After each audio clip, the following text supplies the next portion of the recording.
Jonas 1. Usa ka adlaw ni Ana, ang Ginoo miingon kang Jonas nga anak ni Amitay. Lakaw ngadto sa dakong syudad sa Ninive, ug badlo nga ang katawhan didto kay nasayran ko nga hilabihan sila kadautan. Apan inay moadto si Jonas sa Ninive, mipadulong hinuon siya sa Tarsis. Miadto siya sa Joppa ug didto may barko nga paingon sa Tarsis. Mibayad siya sa iyang pliti ug misakay siya aron mahilayo sa Ginoo. Apan ang Ginoo nagpadala og unos. Kusog kini kaayo nga tungod niini na miligro nga maguba ang barko. Nalisang ang tanang tripulante ug ang tagsa-tagsa kanila nagpakitabang sa iyang Dios. Ug aron dili kaayo mamiligro ang barko, ilang gipangtambog sa dagat ang mga karga. Apan si Jonas nahinanok didto sa usa ka suok sa ilalom sa barko. Nakita siya sa kapitan sa barko ug giingnan, "Ngano nga tulog ka man?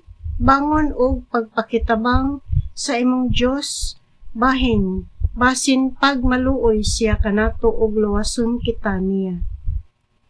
Unya, nagkasabot ang mga tripulante nga magripas sila aron pagsusi kinsay hinungdan sa katalagman nga ilang nahiaguman og ang ngalan ni Jonas maoy natungnan. Busa gipangutanan nila siya, "Ikaw ba'y hinungdan niini? Unsa may gibuhat mo dinhi og tagadiin ka man?" Si Jonas mitubag, "Hebreohanon ako o si Yahweh mao ang akong Dios. Siya ang Dios sa langit nga maoy nagbuhat sa dagat ug sa yuta." O gisuginlan sila ni Jonas nga milikay siya sa Ginoo. Busa nalisang ang mga tripulante ug miingon kaniya, "Pagkakuyaw ni ining imong gibuhat, sanglit misamot man kakusog ang unos." Giingnan si Jonas sa mga tripulante, "Unsaon ka manamo aron mulinaw ang dagat?"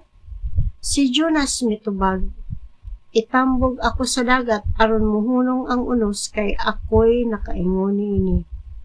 Bisan pa niini, nang limbasog lang gihapon pagbugsay ang mga tripulante aron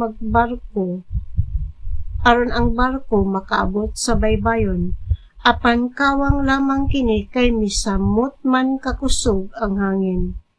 Busa nagpakitabang sila sa Ginoo. "O Ginoo, ayaw intawon itugot nga mamatay kami tungod sa kinabuhi niining tawhana. Ayaw intawon kami siluti kay imo man kining pagbuot." Unya gialsa nila si Jonas ug gitambog sa dagat ug diha mihunong ang unos. Nangahadlok pag-ayo ang mga tripulante sa Ginoo, busa naghalad sila ug naghimog mga panaad kaniya. Unya gisugo ni Yahweh ang usa ka dakong isda sa paglamoy kang Jonas ug didto siya sa tiyan sa isda sulod sa 3 ka adlaw ug 3 ka gabii.